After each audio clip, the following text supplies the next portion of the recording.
14 na free range chicken na tanda ang inilipat namin mula sa chickenarium papunta sa Organes. Release the chickens! Para hindi nila estresin ang mga ginugrow din natin ng mga RTL. Katulong ko ang asawa ko. At naging punong-puno na naman ang kulit ang gawain na ito. Busy si Jay sa pagbabantay sa mga inahin na native pigs. Jay, tulungan mo ako. Saan? Lalabas natin yung... Tulungan, bantay na bantay ka dyan sa mga native pigs natin ah. Baka bigla silang mga anak na. Ikaw yung midwife. Oo. Labas natin yung mga tandang natin mula sa batch 26 papunta dun sa Organes. Bakit ilalabas? Kasi para hindi ma-stress ng mga tandang yung mga inahin. Kasi madalapit na natin ma-dispose yung mga inahin para hindi sila ma-stress at healthy sila pag ibenta. Nadala mo mong huli ha. Ala! Sabi mo sasamahan na kita.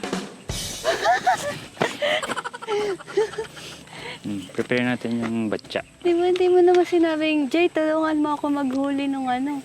Sabi mo, Jay, samahan mo ako.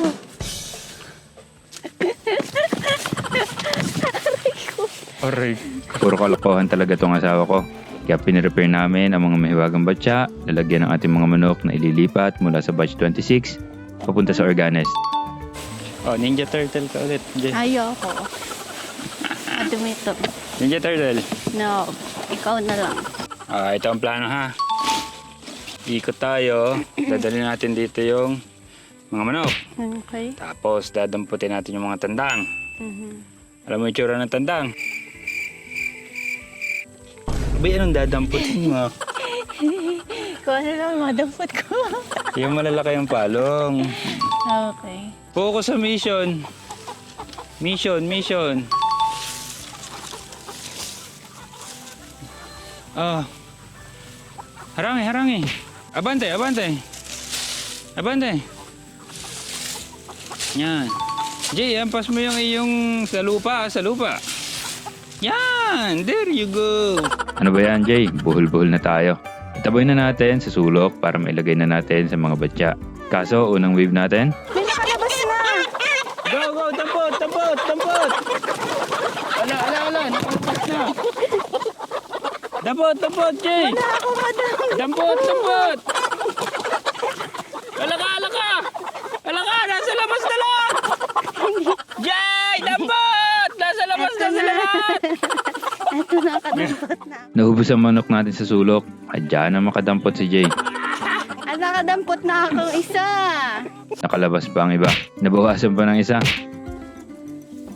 Mission muna na papasukin lahat ng nakalabas. And basic na yan sa amin ni Jay. Expert kami dito eh. Nakaisa pa ang tandang na nahuli. Kaya sinicure ko na maayos ang pagkakatali ng poste ng paddock para hindi na sila makawala. Second wave. Ano ba?